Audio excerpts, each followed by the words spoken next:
Hello students. आज class 10 science का chapter 2 start करेंगे। Acid, base and salt. देखो, एसिड और बेस की जो सबसे पहली डेफिनेशन बताई गई थी वो बताई गई थी उनका वाटर में बिहेवियर, यानी कि किसी भी सब्सटेंस को जब वाटर में डिसॉल्व किया जाता है तो उसका वाटर में बिहेवियर कैसा है, उसके बेस पर डेफिनेशन बताई गई थी एसिड और बेस की। और वो क्या था, देखो फर्स्ट पॉइंट से समझते हैं हम कि कोई भी सब्सटेंस जिसको अगर वाटर में डिसॉल्व किया जाता है तो वो हाइड्रोजन आयन प्रोड्यूस करता है। तो ऐसे सब्सटेंस क्या होंगे? एसिड।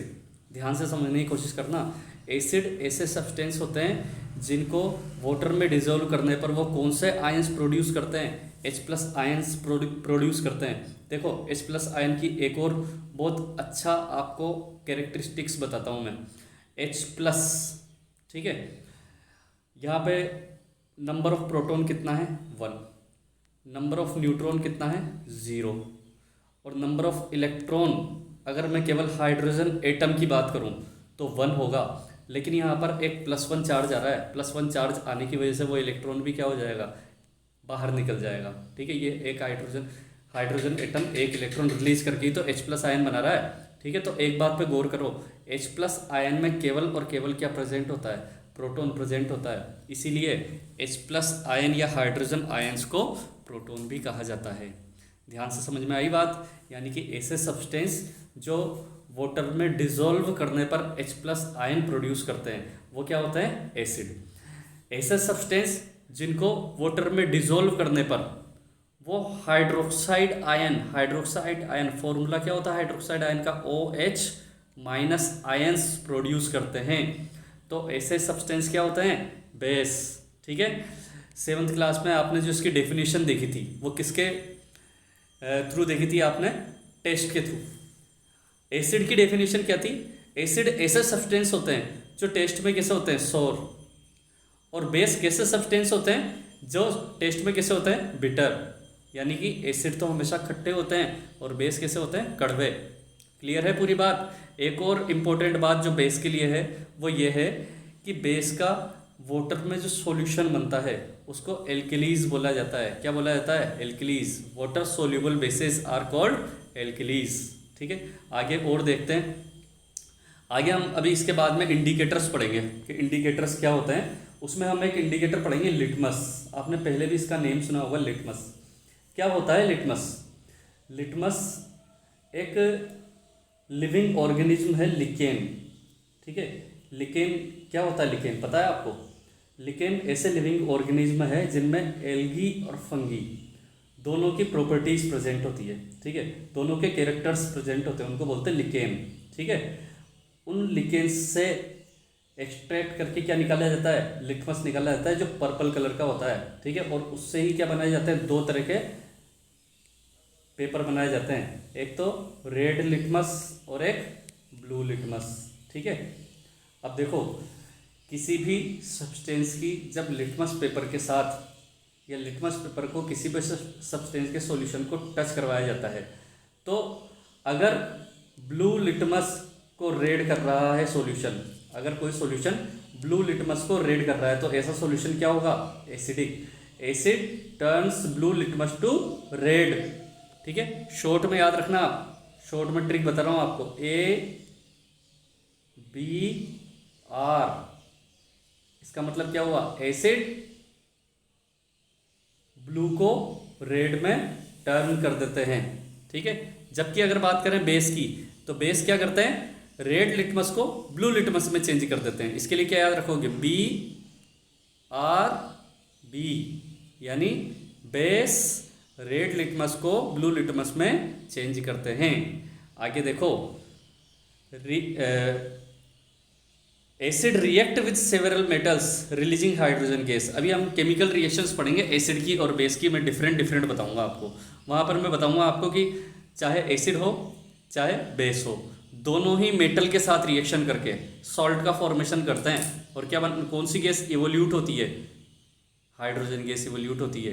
अरे आपने 8th क्लास में पढ़ ली थी ये वाली रिएक्शन तो। कौन सी?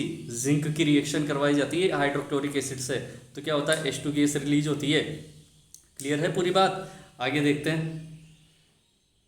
दोनों ही, एसिड की बात करें या बेस की बात करें, दोनों ही इलेक्ट्रोलाइट्स की तरह बिहेव करते हैं। किसमें? सॉल्यूशन में। जानते हो इलेक्ट्रोलाइट्स का मतलब क्या होता है?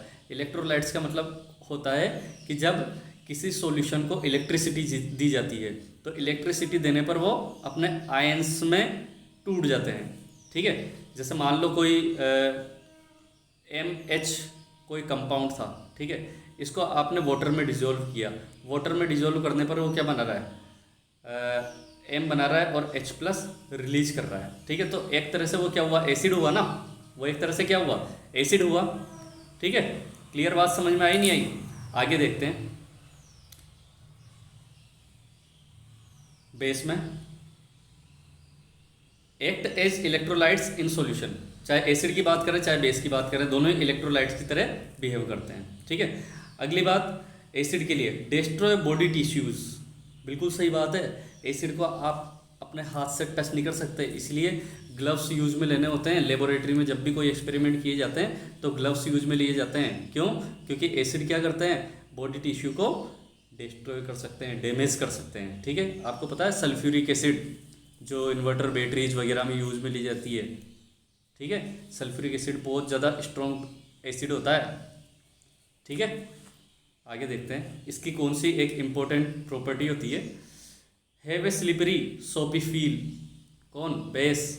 अरे आप एक बात पे गौर करो, जो सॉफ्ट सॉल्यूशन होता है, सॉफ्ट सॉल्यूशन कौन से नेचर का होता है? एसिडिक नेचर का होता है, बेस नेचर का होता है, बेसिक नेचर का होता है। ठीक है, तो ज़्यादातर बेस जो होता है, बेस कैसे होते हैं? स्लिपरी होते हैं। ठीक है, और सोपी फील देते हैं। ठीक है, एग्जाम्पल्स, कुछ एग्जाम्पल्स बता देता हूँ मैं एसिड्स के। H2SO4 sulphuric acid, HCl hydrochloric acid, HNO3 nitric acid. ये जितने भी एसिड्स हैं ना, ये सब मिनरल एसिड्स हैं। कि सर ये अभी मिनरल एसिड क्या होगा?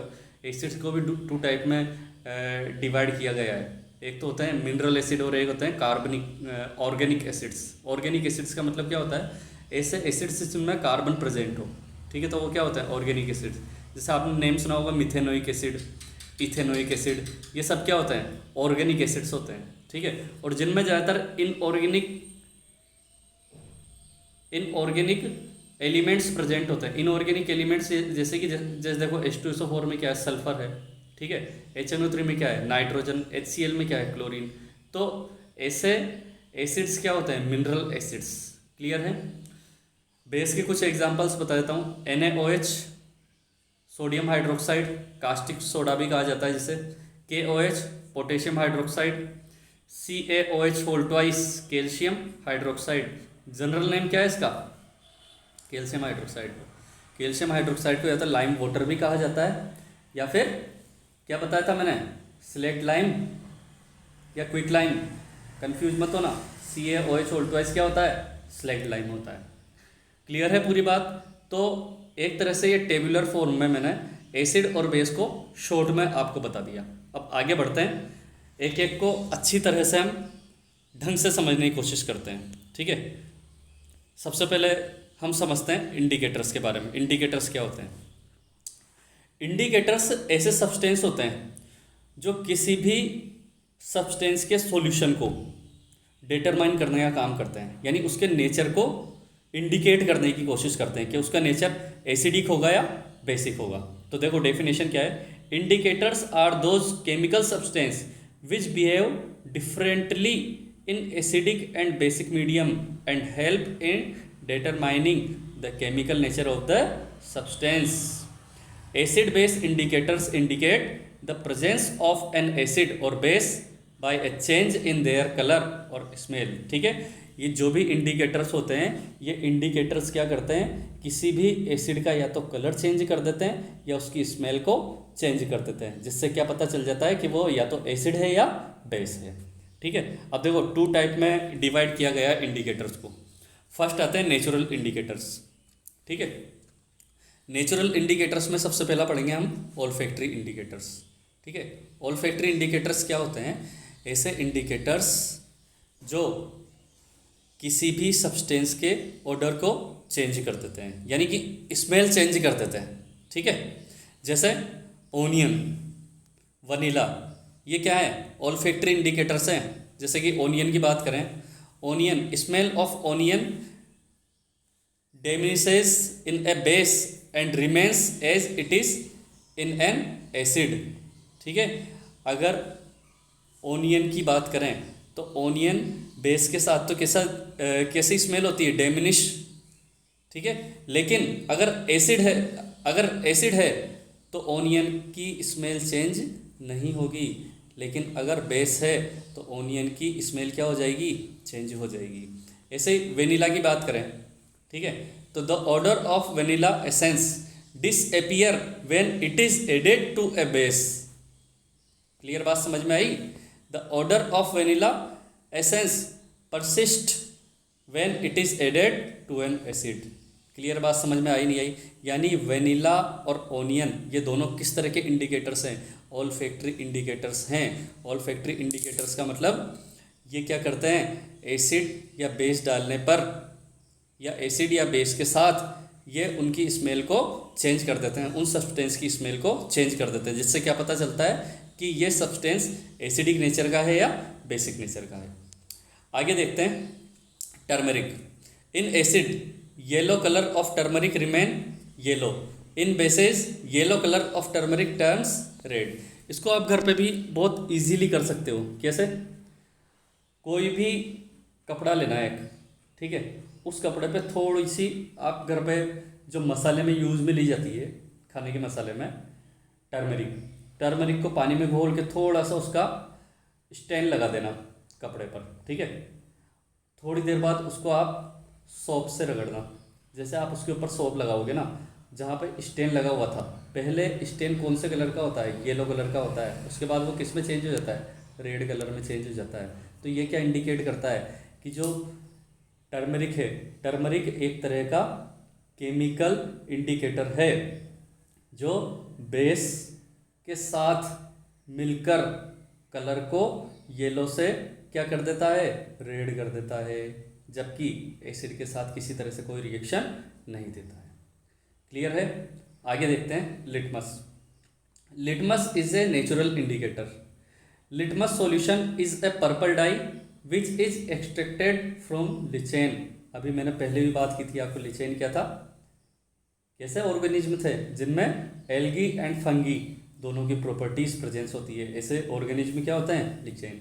ठीक है, मैंने आपको बताया था ABR, ठीक है, acid turn blue litmus to red, bases BRB bases turn red to blue. Clear है पूरी बात? लेकिन एक बात याद रखना, लिटमस टेस्ट जब भी किया जाएगा तो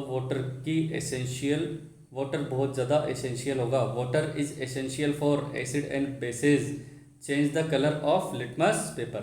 बिल्कुल सिंपल सी बात है, लेबोरेटरी में आप इजीली कर सकते हो। कैसे?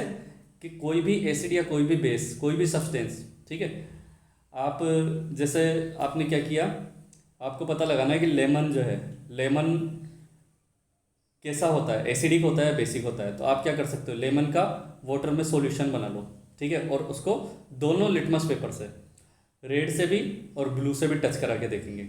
अगर वो एसिडिक नेचर का होगा तो ब्लू किस में चेंज हो जाएगा, रेड में चेंज हो जाएगा, ठीक है। लेकिन अगर ब्लू से टच कराओगे तो कोई बिहेव शो नहीं करेगा, ठीक है।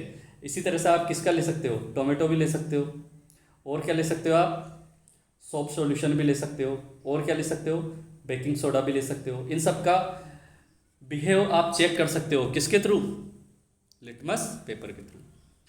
कुछ आर्टिफिशियल इंडिकेटर्स भी होते हैं, मिथाइल ऑरेंज एंड फिनोफ्थेलिन, ठीक है। इन सब की बात हम लेबोरेटरीज में जब एक्टिविटीज़ वगैरह करेंगे, ठीक है, तब करेंगे। आगे देखते हैं केमिकल प्रॉपर्टीज ऑफ एसिड्स। ध्यान से समझने की कोशिश करना, एक एक को अच्छी तरीके से क्लियर करवाऊंगा। सबसे पहले बात करते हैं, acid react with active metal to give hydrogen gas. अरे कौन सी रिएक्शन हो रही है बताओ, यहाँ टाइप ऑफ रिएक्शन पढ़ा था आपने, Zn plus H2SO4, ZnSO4 plus H2। क्या हो रहा है यहाँ पर, अरे डिस्प्लेसमेंट रिएक्शन हो रही है। जिंक H2SO4 के साथ रिएक्शन कर रहा है, ठीक है, जिंक H2SO4 के साथ रिएक्शन कर रहा है, यहाँ से हाइड्रोजन को क्या किया उसने, डिस्प्लेस किया, और क्या बन गया, ZnSO4। और कौन सी गैस यहाँ पर इवोल्यूट हुई, H2 गैस इवोल्यूट हुई है, ठीक है। इसको अभी हम आगे एक्टिविटी के थ्रू भी समझेंगे, ठीक है, इस वाली रिएक्शन को, ठीक है। Acid react with active metals to give hydrogen gas.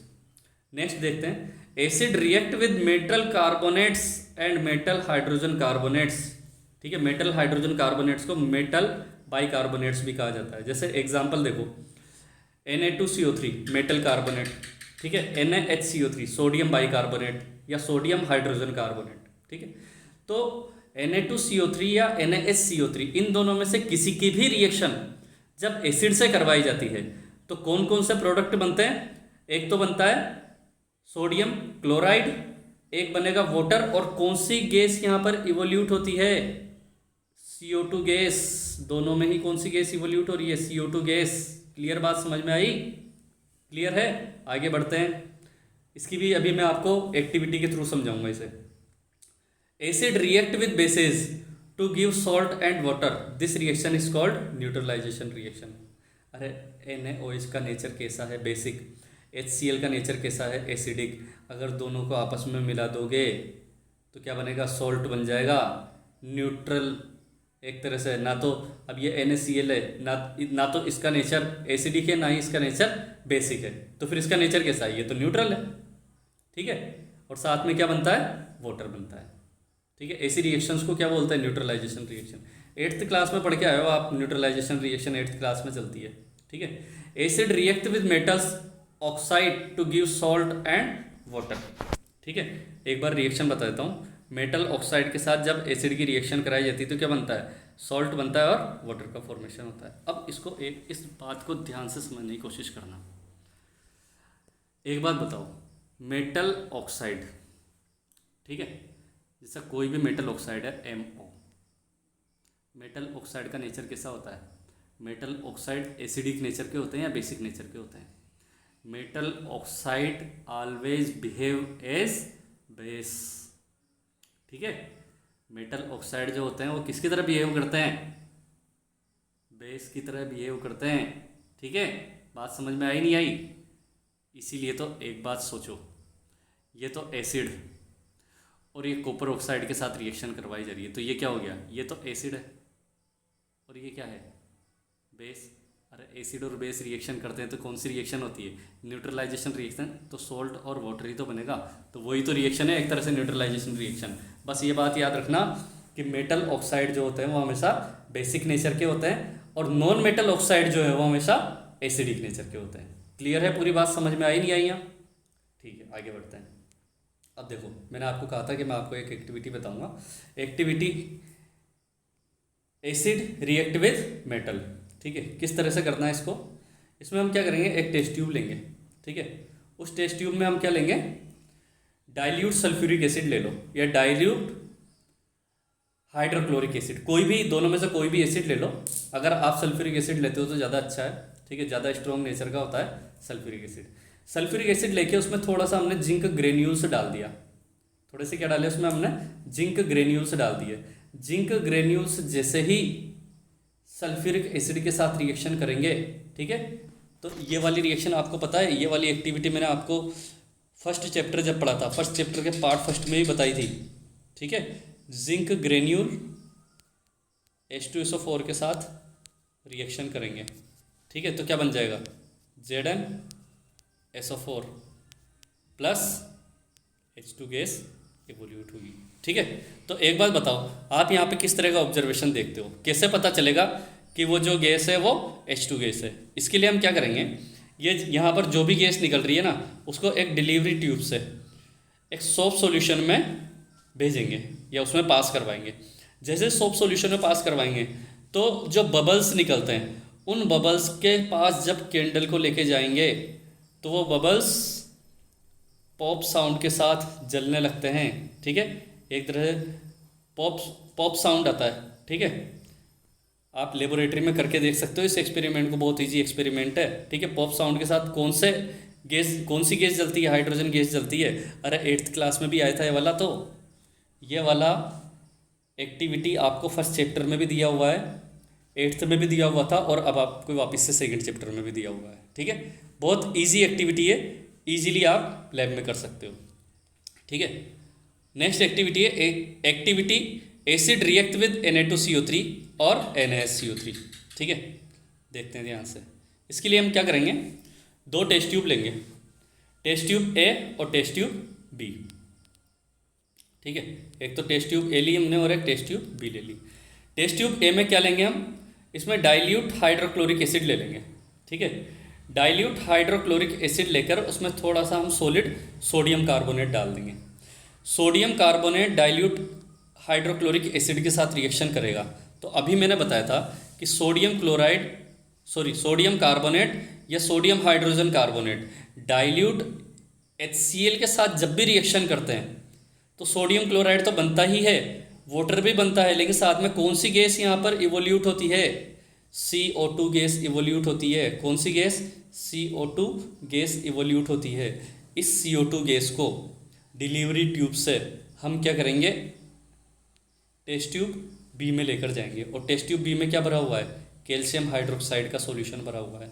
Calcium hydroxide यानी CaOH होल ट्वाइस। ठीक है, इसकी रिएक्शन जब किससे होती है, CO2 से होती है। ठीक है, कैल्शियम हाइड्रोक्साइड जब CO2 के साथ रिएक्शन करता है तो कैल्शियम कार्बोनेट का सॉल्यूशन तैयार हो जाता है। इसका ऑब्जर्वेशन कैसे देखोगे आप, जैसे ही आप CO2 को कैल्शियम हाइड्रोक्साइड का सॉल्यूशन, या कैल्शियम हाइड्रोक्साइड को हम क्या बोलते हैं, लाइम वाटर भी बोलते हैं, इसमें जैसे ही आप पास करवाओगे, ये जो सॉल्यूशन होता है, ये सॉल्यूशन तो वाटरी सॉल्यूशन होता है। कलर कैसा होता है इसका, वाटरी कलर होता है। लेकिन जैसे ही इसमें CO2 गैस पास करवाओगे, इसका कलर कैसा हो जाएगा, मिल्की। ठीक है, कैसा हो जाएगा, मिल्की कलर हो जाएगा, दूध जैसा कलर हो जाएगा इसका। ठीक है, लेकिन अगर CO2 गैस को बहुत देर तक अगर पास करवाया जाए तो फिर ये मिल्की कलर क्या होने लगता है, डिसअपीयर होने लगता है। ऐसा क्यों होता है, इसको समझते हैं एक केमिकल रिएक्शन से। ठीक है, पहले तो बताओ एक्टिविटी समझ में आई या नहीं आई। यहाँ पर एक बार और मैं वापस से रिपीट करवा देता हूँ। टेस्ट ट्यूब ए और टेस्ट ट्यूब बी, दो टेस्ट ट्यूब ले ली। टेस्ट ट्यूब ए में तो क्या लेना है आपको, डाइल्यूट हाइड्रोक्लोरिक एसिड, और उसमें क्या डाल दिया हमने, सोडियम कार्बोनेट डाल दिया, सोडियम हाइड्रोजन कार्बोनेट, दोनों में से कोई भी डाल सकते हो आप। ये दोनों जैसे ही रिएक्शन करेंगे तो एक गैस रिलीज होगी, वो गैस कौन सी होगी, कार्बन डाइऑक्साइड गैस होगी। इस कार्बन डाइऑक्साइड गैस को डिलीवरी ट्यूब से टेस्ट ट्यूब बी में पहुंचाया जाता है, पास करवाया जाता है। और यहाँ पर क्या भरा हुआ है, कैल्शियम हाइड्रोक्साइड का सॉल्यूशन भरा हुआ है। जैसे ही कैल्शियम हाइड्रोक्साइड या लाइम वाटर का सॉल्यूशन में कार्बन डाइऑक्साइड गैस पास करवाई जाएगी तो क्या होगा, जो सॉल्यूशन होगा वो, उसका कलर कैसा हो जाएगा, मिल्की हो जाएगा। ये मिल्की कलर किसकी वजह से होता है, कैल्शियम कार्बोनेट का फॉर्मेशन होता है यहाँ पर। ठीक है, लेकिन अगर CO2 को बहुत देर तक पास करवाया जाए तो ये कैल्शियम कार्बोनेट आगे कार्बन डाइऑक्साइड से वापस से रिएक्शन करने लगता है और कैल्शियम हाइड्रोजन कार्बोनेट का फॉर्मेशन करने लगता है, जो कि कैसा होता है, कलरलेस होता है। ठीक है, इसको देखो रिएक्शन से देखते हैं। एक क्वेश्चन है, क्वेश्चन की फॉर्म में मैंने बना दिया है, ध्यान से समझने की कोशिश करना। When dilute hydrochloric acid is added to sodium compound A, then brisk effluence of gas B is produced। ठीक है, गैस भी निकलती है, बहुत ज़्यादा तेज़ बुदबुदाहट के साथ निकलती है, मतलब बहुत ज़्यादा स्पीड से निकलती है। जैसे आपने देखा होगा क्या होता है, एफरवेंसेस का मीन क्या होता है, जैसे आप किसी भी कोल्ड ड्रिंक्स की बोतल का अगर आप ढक्कन खोलोगे तो अगर उसको शेक करके और ढक्कन खोलोगे तो क्या होगा, बहुत ज़्यादा स्पीड में क्या होगा, कार्बन डाइऑक्साइड गैस बाहर निकलने की कोशिश करेगी। ठीक है, तो उसको क्या बोलते हैं, एफरवेंसेज। वो जो प्रोसेस होती है वो क्या होती है, एफरवेंसेज। ठीक है, तो वापस से समझते हैं कि अगर डाइल्यूट सल्फ्यूरिक एसिड या dilute hydrochloric acid is added to sodium compound A, कोई भी सोडियम कंपाउंड ए है, then brisk effervescence of gas B is produced. On passing this gas through lime water, the lime water turn milky, forming a insoluble compound C. When excess of gas is passed, the insoluble compound dissolve, forming a soluble compound D. What could be compound A, B, C and D? Give reaction. अब देखते हैं, ध्यान से देखना। Suppose वो sodium compound, आपने sodium carbonate ले लिया, ठीक है, या सोडियम हाइड्रोजन कार्बोनेट, आप जो लेना चाहो वो ले लो। हमने यहाँ पे क्या ले लिया, सोडियम कार्बोनेट ले लिया। Sodium carbonate a react with HCl to form sodium chloride with effervescences of CO2 gas. पहले अभी रिएक्शन देखी थी, Na2CO3 किसके साथ रिएक्शन कर रही है, HCl के साथ, और कौन सी गैस यहाँ पर निकल रही है, CO2 gas.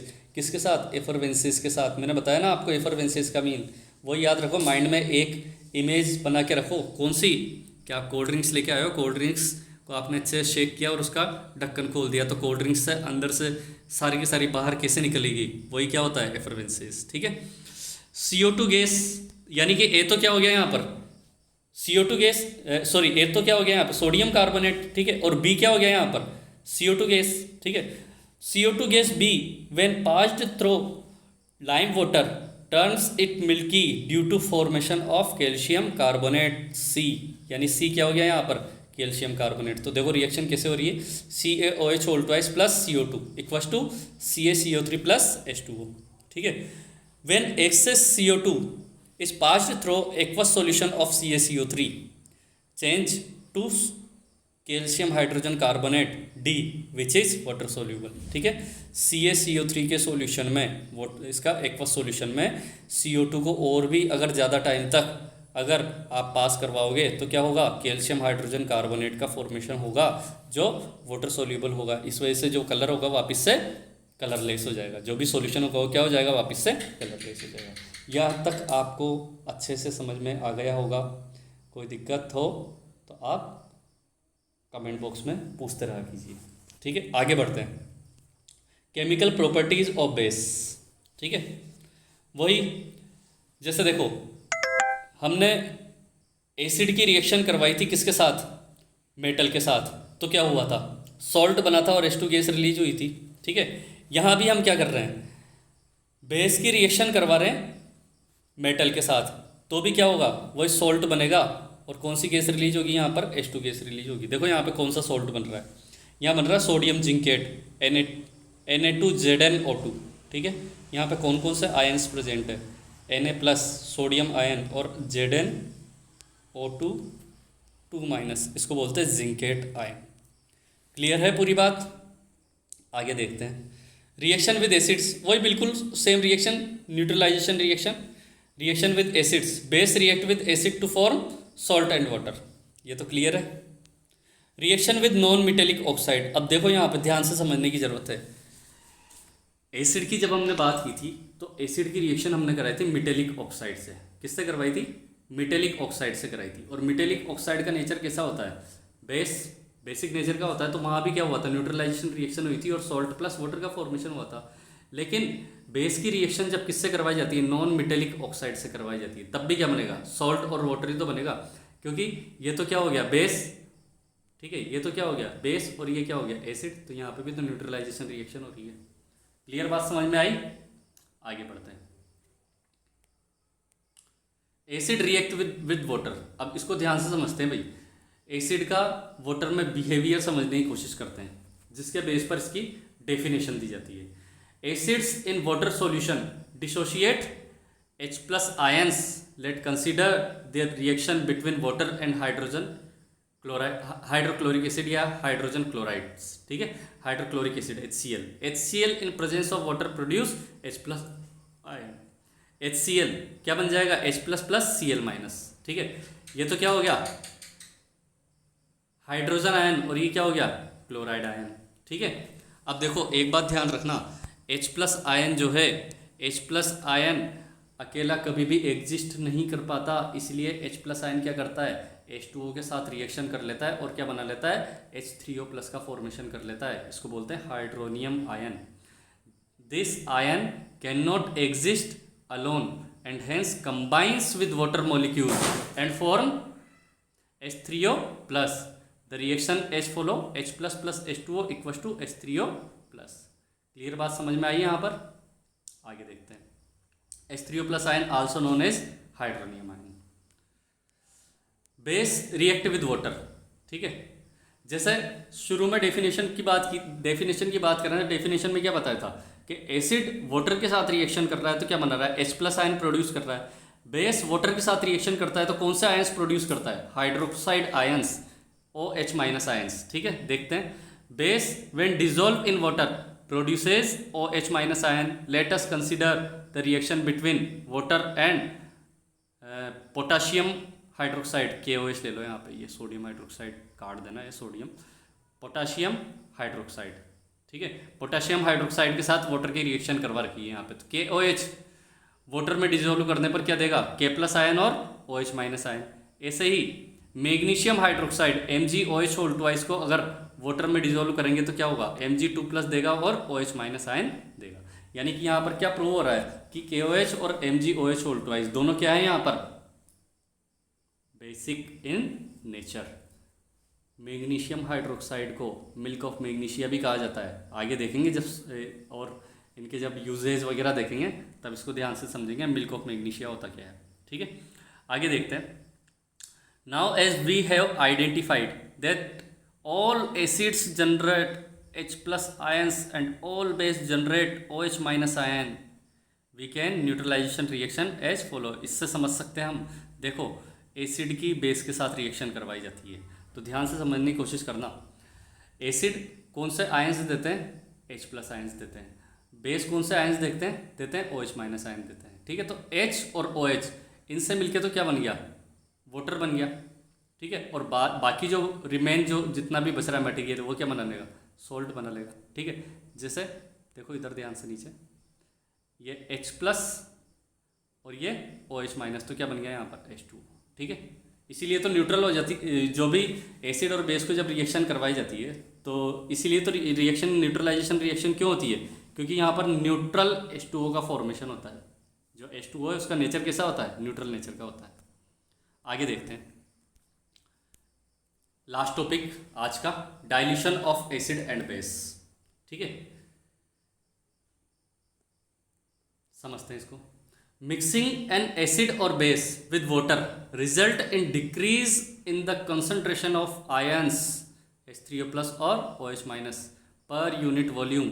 Such a process is called dilution and the acid और base is said to be diluted. ध्यान से समझने की कोशिश करना इसे। सबसे पहले तो एक टर्म आई है यहाँ पर, कंसंट्रेशन। कंसंट्रेशन का मीन क्या होता है, देखो कोई भी सॉल्यूशन हो, सॉल्यूशन के दो कंपोनेंट होते हैं, एक तो होता है सोल्यूट और एक होता है सॉल्वेंट। एक तो क्या होता है सोल्यूट और एक क्या होता है सॉल्वेंट। सोल्यूट जो क्वांटिटी में कम होते हैं वो सोल्यूट, और जो क्वांटिटी में ज़्यादा होते हैं वो सॉल्वेंट। जैसे बिल्कुल एक सिंपल से एग्जांपल से बात करते हैं। आपने क्या किया, 1 लीटर वाटर लिया, 1 लीटर वाटर, और एक तरफ आपने कोई भी एक छोटा सा बीकर ले लिया, उस बीकर में आपने 50 ml H2SO4 एसिड ले लिया।